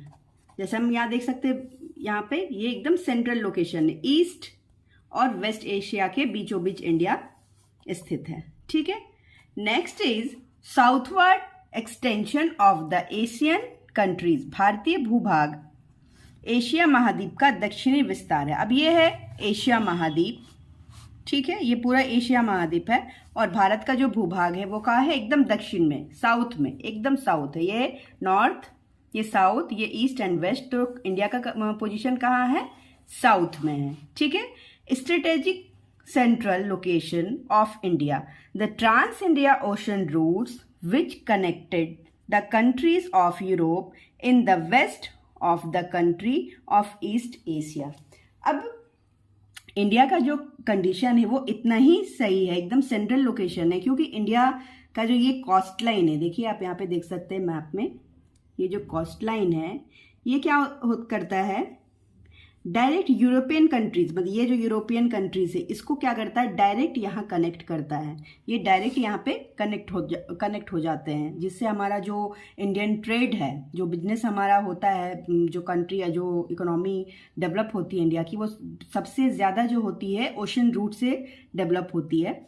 तो जो यूरोप है वो भी यहाँ पे इससे कनेक्टेड है। ठीक है, और इंडिया इधर ईस्टर्न जितनी भी कंट्रीज है, एशियन कंट्रीज है, उससे भी ये कनेक्ट करता है। ये जैसे इधर वाला जो है वेस्ट कोस्ट लाइन है वो यूरोपियन कंट्री को कनेक्ट करता है, और ये जो ईस्ट कोस्ट लाइन है वो ईस्ट एशिया की जितनी भी कंट्रीज है उसको कनेक्ट करता है।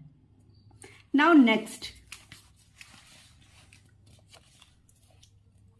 The Deccan peninsula produces into the Indian Ocean, thus helping India to establish close contact with West Asia, Africa and Europe from the western coast, and with Southeast and East Asia from the eastern coast. अभी हमने इसी के बारे में discuss किया है। दक्षिण का पठार, इंडिया का जो ये है, ये जो शेप है, इसको हम कहते हैं दक्कन का पठार। इसको क्या कहते हैं, डेक्कन पेनिनसुला, दक्कन, हिंदी में दक्कन का पठार।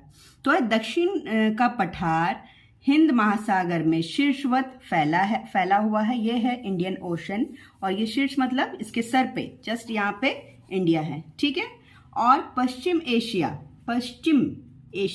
ये वेस्ट एशिया के बारे में बात हो रही है। पश्चिम एशिया, अफ्रीका, ये है अफ्रीका, यहाँ पे कंट्रीज है अफ्रीका वाली, एंड यूरोप। ठीक है,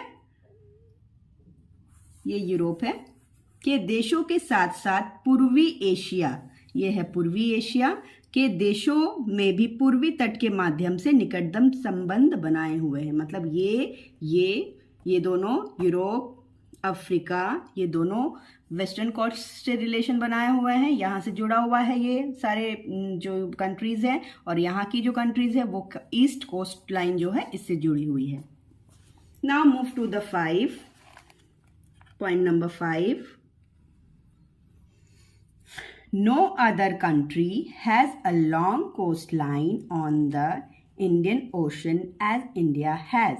So India has eminent position in the Indian Ocean, which justifies the naming of an ocean after it. Hind महासागर में किसी भी देश की तटीय सीमा भारत जैसी नहीं है। भारत की इसी महत्वपूर्ण स्थिति के कारण एक महासागर का नाम इसके नाम पर रखा गया है। अब ऐसा है, हम इस मैप को वापस से देखते हैं। ठीक है, यहाँ पे क्या है, कौन सा ओशन है, इंडियन ओशन है। ठीक है, कितने ओशंस है हमारे पास, 5 ओशंस होते हैं। ठीक है, अब ये जो ओशन है इसका नाम इंडियन ओशन ही क्यों रखा गया? ऐसा होता होगा ना सवाल कि हाँ भाई ये ओशन का कोई और भी नाम हो सकता था, तो इस ओशन का नाम इंडियन ओशन के ऊपर ही क्यों रखा गया? क्योंकि एशिया, साउथ एशिया में जो जितनी भी कंट्रीज है, ये तो पूरा एशिया है, यहाँ पे साउथ एशिया में जितनी भी कंट्रीज हैं वो एक तो इंडिया का जो कोस्ट लाइन है ईस्ट और वेस्ट का, ये इतना ज़्यादा वर्ल्ड बिजनेस में हेल्प करता है, वर्ल्ड ट्रेड में ये इतना ज़्यादा हेल्प करता है, इसके लिए तो एक सेंट्रल पोजीशन बनाता ही बनाता है। प्लस इसकी जो कोस्ट लाइन है, इतनी बड़ी और लंबी कोस्ट लाइन बाद बाकी कंट्रीज़ की नहीं है, इसलिए भी इंडिया का जो नाम है, इंडियन ओशन का जो नाम है वो इंडिया के ऊपर ही रखा गया है। इंडियन ओशन इस वजह से ही स्पेशल हो जाता है क्योंकि इंडिया अपना एक बहुत बड़ा कोस्ट लाइन इंडियन ओशन के साथ शेयर करता है। ठीक है, do you know about Suez canal? Since the opening of the Suez canal is 1869, India's distance from Europe has been reduced by 7,000 kilometre. सन 1869 में स्वेज नहर के खुलने से भारत और यूरोप के बीच दूरी 7,000 किमी कम हो गई है। अब ये क्या है, हम यहाँ इस मैप के थ्रू समझते हैं। स्वेज कैनल जब से बना है, ठीक है, यहाँ पे ये क्या है, यूरोपियन कंट्रीज है। ठीक है, और ये है इंडिया। सबसे पहले क्या हुआ था, पहले जो यूरोप कंट्री में जो भी ट्रेड होते थे, यूरोपियन कंट्री से जो ट्रेड होते थे उसको इस रूट से लाया जाता था, ऐसे यहाँ से ये घूमते हुए पूरा अफ्रीका, साउथ अफ्रीका, ये सारे जो अफ्रीकन कंट्रीज है इसको क्रॉस करते हुए ये यहाँ पे ट्रेडिंग, कुछ भी चीज़ें अगर आती थी यूरोपियन कंट्री से तो यहाँ से होकर के फिर इंडिया वेस्टर्न कोस्ट लाइन में पहुंचती थी। लेकिन स्वेज कैनल के बाद क्या हो गया कि यहाँ पे इजिप्ट, आप देख रहे होंगे यहाँ पे इजिप्ट है। ठीक है,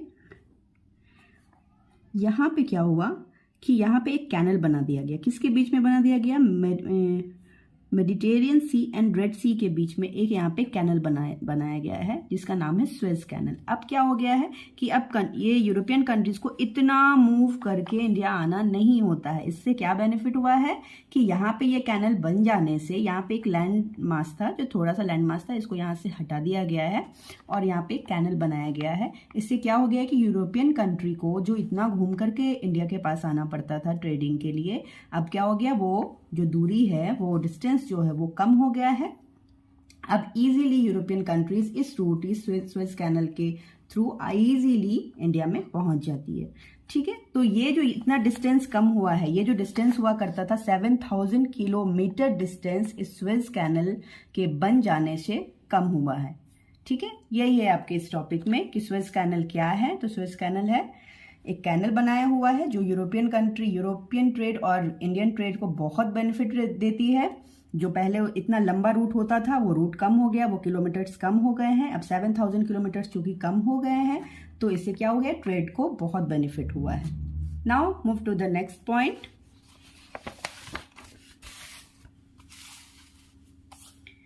India's relationship with world through the land routes are much older than her maritime contacts। इसका मतलब है कि अभी जैसे जब हमें पता चला कि हाँ ये सी रूट्स हैं, तो फिर जैसे कि जितने बड़े बड़े जहाज हैं जिसके थ्रू शिप्स, बड़े बड़े शिप्स होते हैं जिसके थ्रू ट्रेडिंग होती है, तो ये सारे जब बने तो बनने के बाद फिर ट्रेडिंग शुरू हुई। लेकिन इससे पहले जब ये सारी चीज़ें नहीं थी तो भी जो वर्ल्ड के साथ इंडिया का कनेक्शन है वो लैंड रूट के थ्रू होता था।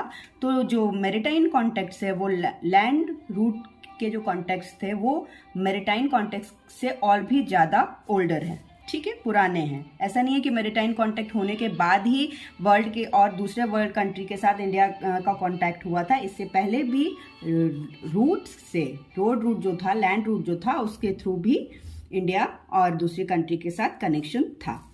ठीक है, the various passes across the mountain in the north has provided pass to the ancient travelers, while the ocean restricted such interaction for a long time. उत्तरी पर्वतों के दर्रों से अनेक यात्री प्राचीन काल में भारत आए, जबकि समुद्री मार्ग बहुत समय तक ज्ञात नहीं थे। जब समुद्री मार्ग के बारे में किसी को पता भी नहीं था, फिर भी लोग, ऐसा नहीं था कि उस समय लोग आना जाना एक दूसरे कंट्री के लोग नहीं करते थे। जैसे हमारे पास बहुत सारे एग्जाम्पल्स है जो बहुत पुराने लोग हमारे इंडिया में आए और इंडिया से भी बहुत सारे लोग दूसरे कंट्रीज में भी गए हैं। तो वो किस रूट से जाते थे? तो हमें पता है कि इंडिया का जो नॉर्थ एक्सटेंड है वो क्या है? नॉर्थ में हिमालय है, हिमालय द ग्रेट हिमालय है। तो वहां पे क्या, हिमालय इतने बड़े बड़े पहाड़ों को तो किसी ने क्रॉस नहीं किया होगा। तो क्या होता है कि 2 माउंटेन्स ऐसे मान लो बने होते हैं, ठीक है। तो ये सब जो पासेस होते हैं ना, ये पासेस लैंड का काम करते हैं। तो इसके थ्रू भी लोग एक प्लेस से दूसरे प्लेस में आना जाना उस समय भी होता था, जब हमें ओशन रूट्स के बारे में पता नहीं था। Now move to the next point.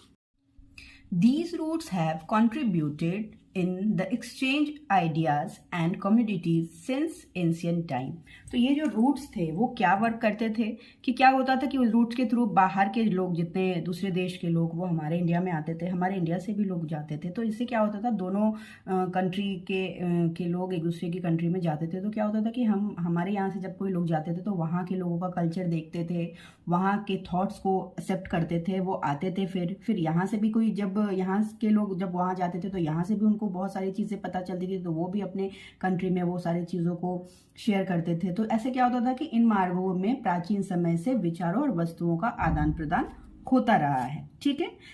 The ideas of the Upanishad and the Ramayana, the story of Panchtantra, the Indian numeral and the decimal system thus could reach many parts of the world. तो किस तरह के ideas उस समय share होते थे, ठीक है। आइडियाज क्या शेयर होते थे? जैसे कि हमारे कल्चर में, हमारे इंडियन कल्चर में उपनिषद की बहुत वैल्यू है। रामायण हमारा जो रिलीजन है, तो उसमें रामायण महाभारत जैसे पुराने जो ग्रंथ है, इसके जो आइडियाज़ होते थे, इसके जो थॉट्स होते थे, वो दूसरी कंट्री के लोग को अच्छा लगता था, तो वो एक्सेप्ट करते थे। वो यहाँ के लोग भी वहाँ जा करके अपने आइडियाज़ को शेयर करते थे। तो उस समय भी इन सब के बारे में वर्ल्ड वाइड पता था। ऐसा नहीं था कि अगर हमारे इंडिया का जो ये सारा उपनिषद है, रामायण है, उस समय दूसरे लोगों को पता नहीं था। उस समय भी पता था, क्योंकि उस समय भी जो लैंड रूट था उसको यूज करके लोग एक दूसरे के कंट्री में आना जाना करते थे, ठीक है। इसी प्रकार उपनिषदों के विचार, रामायण तथा पंचतंत्र की कहानियां, भारतीय अंक एवं दशमलव प्रणाली, डेसिमल सिस्टम के बारे में हमें पता होगा कि डेसिमल सिस्टम का जो फॉर्मेशन है वो इंडिया में हुआ है, जो कि आज पूरे वर्ल्ड वाइड फैला हुआ है। वो प्राचीन काल की देन है, वो अभी तुरंत नहीं है, वो प्राचीन काल में ही हुआ था। तो वो उसको पूरे वर्ल्ड ने एक्सेप्ट किया था, जो कि इंडिया का आइडिया था, जो कि संसार के विभिन्न भागों तक पहुंचा है। The spices, silk and other merchandise were taken from India to different countries. अब जैसे कौन कौन सी चीज़ें इंडिया से बाहर जाती थी, क्या क्या चीज़ें इंडिया की जाती थी, जैसे कि मसाले, यहाँ के जो स्पाइसेस है वो बहुत फेमस है। सिल्क, यहाँ का जो सिल्क जो क्लोथ है वो बहुत फेमस है। आदि कपड़े तथा व्यापार के अन्य सामान भारत से विभिन्न देशों को ले जाए जाते थे। मतलब ये सारी चीज़ें उस समय भी ट्रेड होती थी, पर इतना वर्ल्ड वाइड नहीं होती थी जितना अभी होता है। अभी ऐसा है कि सबसे ज़्यादा जो ट्रेड होता है वो ओशन रूट से होता है। ओशन रूट से क्यों होता है इतना ज़्यादा ट्रेड? क्योंकि ओशन रूट जो होता है वो थोड़ा सा कॉस्ट दूसरे रूट के कंपेयर में कॉस्ट में कम आता है। जैसे कि अब हम एयर रूट की बात करें तो एयर रूट बहुत कॉस्टली है। लैंड रूट में वो सारे सिचुएशंस नहीं हो पाते जो लैंड रूट के थ्रू इतना ज़्यादा ट्रेड हो सके। तो सबसे ज़्यादा अगर ट्रेडिंग में हमें कोई सपोर्ट करता है तो वो होता है ओशन रूट्स। इसीलिए आपको अगर पता होगा कि मर्चेंट नेवीज जो होते हैं उनकी सैलरी बहुत ज़्यादा होती है, क्योंकि वो वर्ल्ड वाइड जो ट्रेड होती है उसमें सबसे ज़्यादा इंपॉर्टेंट रोल ओशन रूट्स का होता है। तो वो ओशन रूट में वहाँ पे जितने मर्चेंट नेवी होते हैं उनका तो वर्क वहीं पर होता है, तो इसलिए उनकी जो सैलरी होती है वो सबसे ज़्यादा होती है।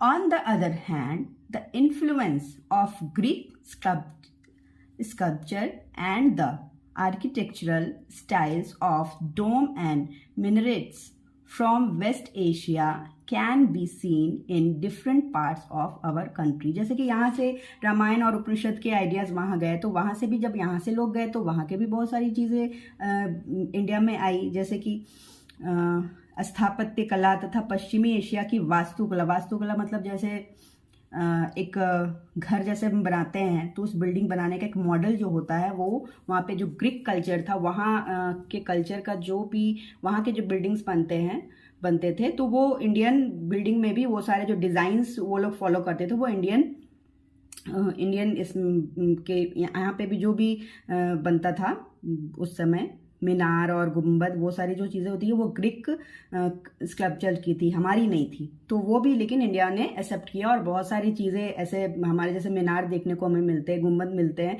तो वो कहाँ का कल्चर का है, वो हमारे कल्चर का नहीं, वो ग्रीक कल्चर का है। ठीक है, तो thank you for watching. Hello everyone, welcome back to my channel. I Swagata came here with my new video, that is India's neighbors। इससे पहले हमने 3 टॉपिक्स को कवर किया है चैप्टर 1 क्लास 9 ज्योग्राफी में। प्रीवियस वीडियो में हमने देखा कि इंडिया की क्या पोजीशन है पूरे वर्ल्ड में, किस तरह से इंडिया एकदम से सेंटर पोजीशन रखता है और किस तरह से पूरे वर्ल्ड को कनेक्ट करता है। ट्रेडिंग में भी इसकी एक बहुत ही बड़ा इसका योगदान है, इसके वेस्ट कोस्ट लाइन और ईस्ट कोस्ट लाइन का। इस वीडियो में हम पढ़ेंगे इंडियाज नेबर्स के बारे में। नेबर्स मतलब पता ही है, जैसे हम सब जानते हैं, नेबर्स मतलब पड़ोसी।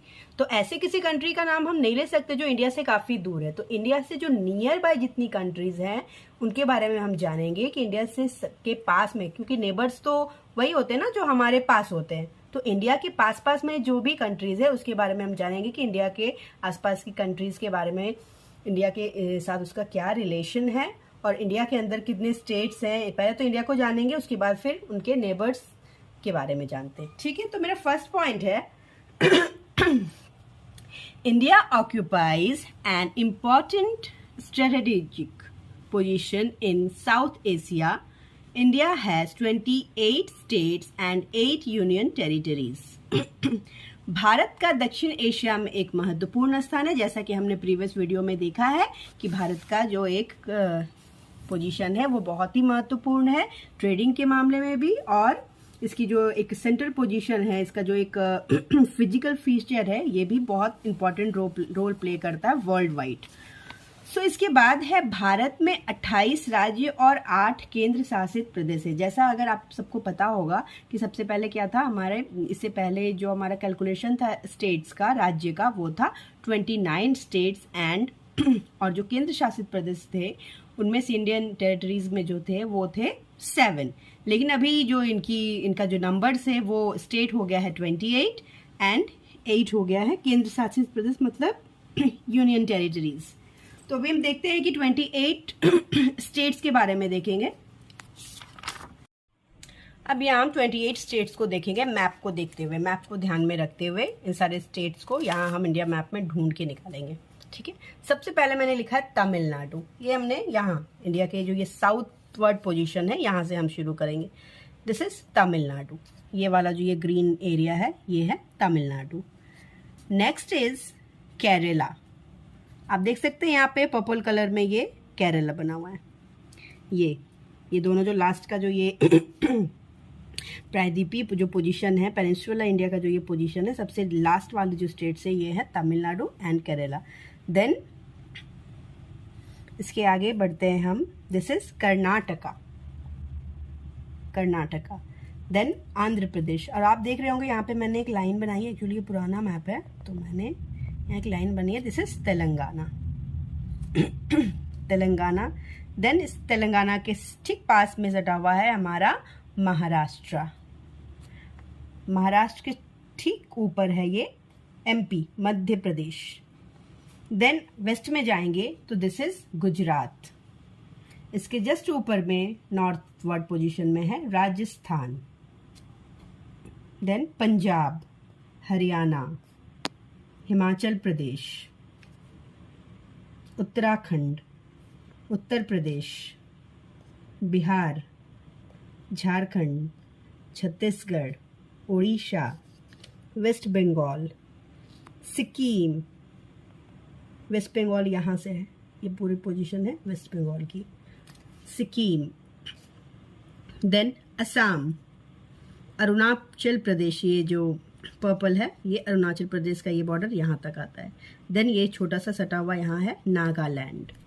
Then next is Manipur, Manipur से ये नीचे साउथ डायरेक्शन में मिजोरम, देन त्रिपुरा। सो ये हमारे हैं 28 स्टेट्स। मैंने जम्मू एंड कश्मीर का नाम नहीं लिया क्योंकि ये जम्मू एंड कश्मीर अब हमारे स्टेट का पार्ट नहीं है, ये हो गई है यूनियन टेरिटरीज। इसके बारे में भी हम नेक्स्ट पढ़ते हैं। अभी हमने मैप में स्टेट्स को देख लिया, अब हम देखेंगे इंडियन टेरिटरीज को। हमारी टोटल इंडियन टेरिटरीज है नंबर में 8। कौन कौन से हैं? अंडमान एंड निकोबार। हम एक एक को देखेंगे और यहाँ पे मैप में भी ढूंढते जाएंगे। अंडमान एंड निकोबार, हमें पता ही है कि 2 आइलैंड्स हैं, तो Andaman and Nicobar bay of Bengal का फेमस आइलैंड है, तो ये यहाँ है अंडमान एंड निकोबार आइलैंड। इसका जो कंट्रोल है ये कंप्लीट सेंट्रल गवर्नमेंट का है, इसलिए इसको इंडियन टेरिटरीज भी बोलते हैं। Now move to the next. Next is Chandigarh. Chandigarh हमें पता होगा कि हरियाणा एंड पंजाब की का कैपिटल है, राजधानी है, ठीक है। तो ऑब्वियस है कि हमें अगर इसे ढूंढना है तो इसके लिए हमें पंजाब एंड हरियाणा के मैप में जाना होगा। यहाँ आप देख सकते हैं this is the position of Chandigarh. ये है हमारी दूसरी इंडियन टेरिटरीज, ठीक है। Now move to the next. Next is Delhi. Delhi हम देख सकते हैं यहाँ है, दिल्ली यहाँ पे है। Now next is Jammu and Kashmir. हमें पता ही है जम्मू एंड कश्मीर कहाँ है, this is position of Jammu and Kashmir. Now next is Ladakh. Ladakh की जो ये पोजीशन है वो ये एरिया है, इस साइड वाला जो एरिया है ये लद्दाख की पोजीशन है। Next is Lakshadweep. लक्षद्वीप हमें पता ही है कि अरेबियन सी का एक छोटा सा आइलैंड है। हम यहाँ पे देखेंगे, मूव यहाँ लक्षद्वीप की तरफ मूव करते हैं, दिस इज लक्षद्वीप। यहाँ पे ढूंढेंगे हम लक्षद्वीप को। Now next is Puducherry. This is the position of Puducherry. Tamil Nadu के ठीक साइड वाला जो पोजीशन है ये है पुडुचेरी का।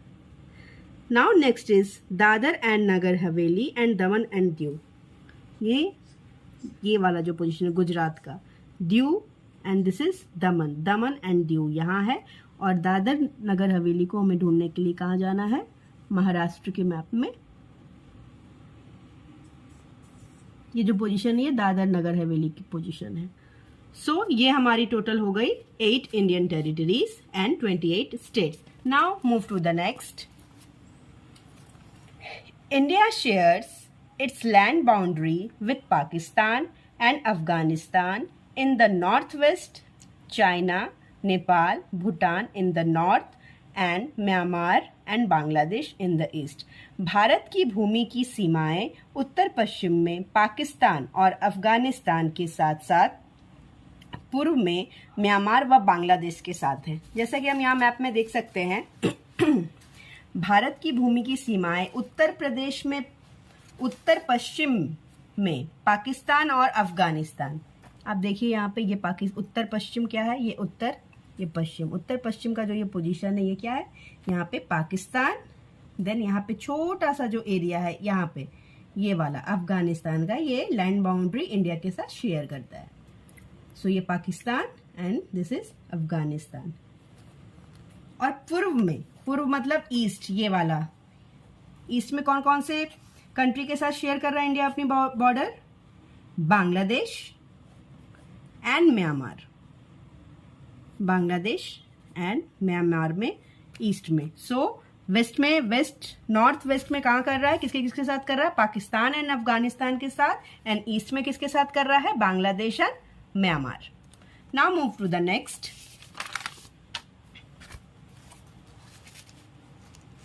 अगर हम नॉर्थ ईस्ट में देखें, नॉर्थ ईस्ट, तो यहाँ पे किसके साथ शेयर कर रहा है इंडिया अपनी बाउंड्री? चाइना के साथ नॉर्थ में, और ये नॉर्थ ईस्ट में किसके साथ कर रहा है, नेपाल एंड भूटान। सो इधर कितनी कंट्रीज हो गई, 1 2 3, चाइना, नेपाल, भूटान। यहाँ नॉर्थ वेस्ट में पाकिस्तान एंड अफगानिस्तान, ईस्ट में बांग्लादेश एंड म्यांमार। अब हमारा बच जाता है साउथ।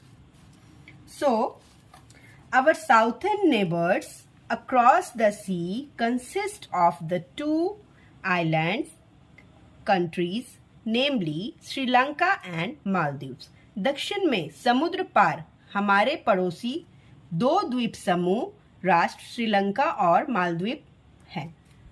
इसमें क्या है, अब हम यहाँ पे तो पता चल गया कि कौन कौन सी कंट्रीज है, लेकिन हमारा ये जो सी एरिया है, ये कंप्लीट ओशन एरिया, यहाँ पे क्या है कि यहाँ पे कोई लैंड बाउंड्री तो शेयर हो नहीं रही है, लेकिन फिर भी सी तो है ना, यहाँ पे भी तो कंट्रीज है। तो वो कौन कौन सी जो हमारे साउथ में जो बॉर्डर शेयर कर रही है, वो किस किस शेयर कर रही है, श्रीलंका, और नेबरहुड कंट्रीज में कौन सा आ जाता है, मालदीव, जो कहाँ है, लक्षद्वीप, हमारा जो इंडिया का पार्ट है इसके जस्ट साउथ में है मालदीव्स। ये 2 कंट्रीज है जिसके साथ इंडिया अपना कोस्टल बॉर्डर शेयर कर रही है। अब क्या हो गया नेक्स्ट,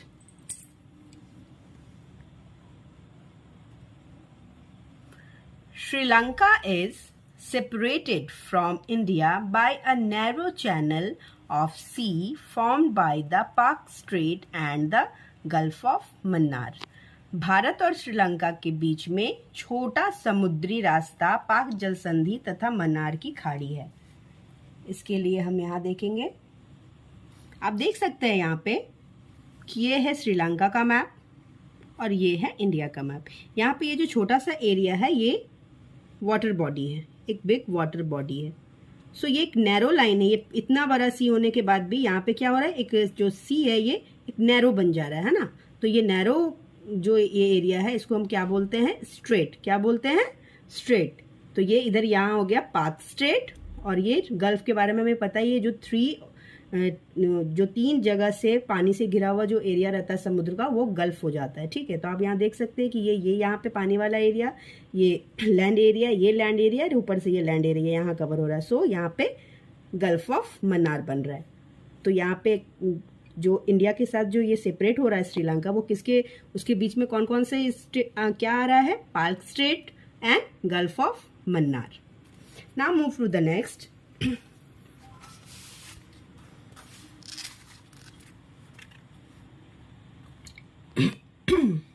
इंपॉर्टेंट कीज कौन कौन से हैं, name the union territories on the west east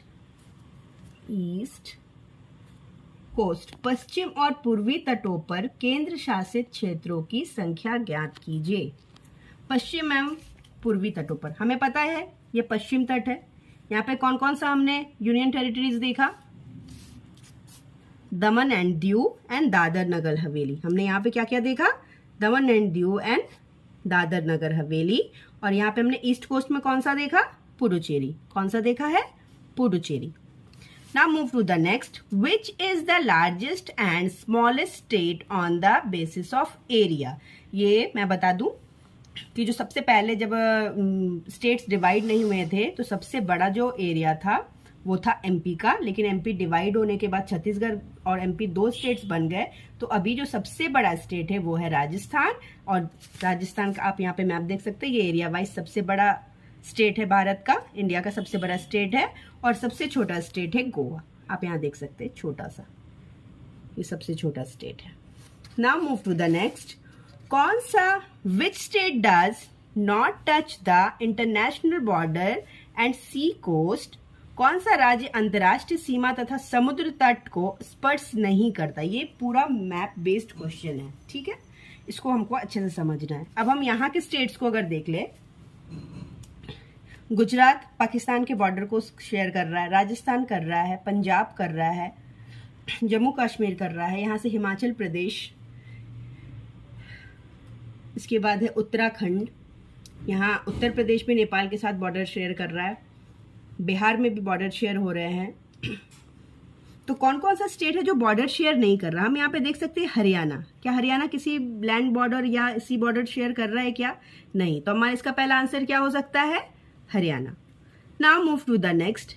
इसके बाद क्या है, लखनऊ, ये वाला जो एरिया है उत्तर प्रदेश का, ये तो नेपाल के साथ शेयर कर रहा है, तो ये स्टेट नहीं काउंट होगा। फिर हम यहाँ से नीचे आते हैं, राजस्थान, ये ऑलरेडी शेयर कर रहा है पाकिस्तान के साथ अपना बॉर्डर। ठीक, इसके नीचे आते हैं एमपी, मध्य प्रदेश, ये किसी भी ना ही वो वाटर कॉस्ट एरिया से देख लिया जाए और या फिर लैंड एरिया देख लिया, ये भी अपना बॉर्डर किसी भी कंट्री के साथ शेयर नहीं करता। तो फर्स्ट स्टेट हमारा क्या हो गया, हरियाणा, ना second is Madhya Pradesh, third is Chhattisgarh. आप भी यहाँ पे देखेंगे कि यहाँ पे क्या है, इंडिया के स्टेट इसको चारों तरफ से घिरे हुए हैं, ये भी कोई बाहरी जो कंट्रीज हैं वो इसके बॉर्डर को टच नहीं करती। देन ये हो गया। इसके बाद महाराष्ट्र है, तो महाराष्ट्र का क्या है कि इसका जो ये कोस्ट लाइन है, ये तो आखिर कोस्ट लाइन है, तो ये भी एक बॉर्डर एक तरह से शेयर कर रहा है। इसके बीचों बीच एक स्टेट आता है तेलंगाना। अगर साउथ में हम जाएं तो तेलंगाना स्टेट है जो किसी भी तरह से ये ना कोस्ट लाइन को टच कर रहा है और ना ही ऊपर लैंड को टच कर रहा है। सो इस तरह से हमें मैप को सर्च करके उन स्टेट्स के नाम निकालने होंगे जो हमारे इंटरनेशनल बॉर्डर्स कहीं से भी शेयर नहीं कर रहा। चल move to the next. Pakistan, China, Myanmar, Bangladesh divide the selected states into 4 section. Pakistan, चीन, म्यांमार, बांग्लादेश की सीमाओं को छूने वाले राज्यों को 4 वर्गों में विभाजित कीजिए। इसको हमने डिवाइड किया है। कौन कौन से स्टेट कितने, कौन कौन सा कंट्री कितने स्टेट के बॉर्डर को शेयर कर रहा है। जैसे पाकिस्तान कितने स्टेट को के बॉर्डर को शेयर कर रहा है, एक तो यहाँ पंजाब, देन राजस्थान, देन गुजरात, जम्मू कश्मीर। कितना हो गया, तो जम्मू कश्मीर क्या हो गया, ये अब हमारी यूनियन टेरिटरीज हो गई, जिसको हम कट करते हैं। स्टेट की बात कर रहे हैं हम, तो 3 स्टेट कौन कौन सा हुआ, Punjab, Rajasthan, Gujarat. Now move to the next. China, China अब किसके साथ शेयर कर रहा है, जम्मू कश्मीर को हमें हटा देना है क्योंकि ये यूनियन टेरिटरीज है, हम स्टेट की बात कर रहे हैं। तो कौन कौन सा हो गया, यहाँ पे है छोटा सा प्यारा सा सिक्किम, अरुणाचल प्रदेश, ये 2 स्टेट्स हैं जिससे चाइना की बॉर्डर शेयर हो रही है। ठीक है, अब है नेक्स्ट म्यांमार। अब म्यांमार किसके साथ बॉर्डर शेयर कर रहा है, एक तो ये म्यांमार की पोजीशन हम देख लेते हैं किसके साथ बॉर्डर शेयर कर रहा है। यहाँ पे हम देख सकते हैं Arunachal Pradesh, then Nagaland, then Manipur, then Mizoram. इन 4 स्टेट के साथ म्यांमार अपने लैंड बॉर्डर को शेयर कर रहा है। Now move to the next, Bangladesh. ठीक है, ये है बांग्लादेश। अब इसके साथ कौन कौन से स्टेट्स के बॉर्डर शेयर हो रहे हैं, एक तो सबसे बड़ा जो बॉर्डर शेयर हो रहा है वो हो रहा है वेस्ट बंगाल का, देन असम, आप देख सकते हैं ये ग्रीन वाला जो एरिया है ये असम का है, then Meghalaya, then next is Tripura, और यहां से ये नीचे भी जाएंगे तो ये मिजोरम। सो हमने इंडिया के जितने भी नेबरर कंट्रीज हैं उसके बॉर्डर के बारे में हमने जान लिया। इसमें कुछ कुछ क्वेश्चंस बनते हैं कि सबसे ज़्यादा बॉर्डर किसके साथ शेयर हो रहा है इंडिया का, दैट इज़ बांग्लादेश, और सबसे कम बॉर्डर किसके साथ शेयर हो रहा है, दैट इज़ अफगानिस्तान। ये सारी छोटी छोटी चीज़ें याद रखनी है। सबसे ज़्यादा कॉस्ट लाइन जो लंबी है वो कौन से स्टेट की है, दैट इज़ गुजरात, और सबसे कम कॉस्ट लाइन जो है कौन से स्टेट की है, दैट इज़ गोवा। सो ये सारी छोटी छोटी चीज़ें हमें याद रखनी है। बाद बाकी हमने ये चैप्टर पूरी तरह से कंप्लीट कर लिया है। अगर आपको किसी तरह की क्वेरी हो तो आप कमेंट बॉक्स में कमेंट करके आप हमसे पूछ सकते हैं, मैं ज़रूर उसका आंसर करूँगी। So thank you so much, thank you for watching.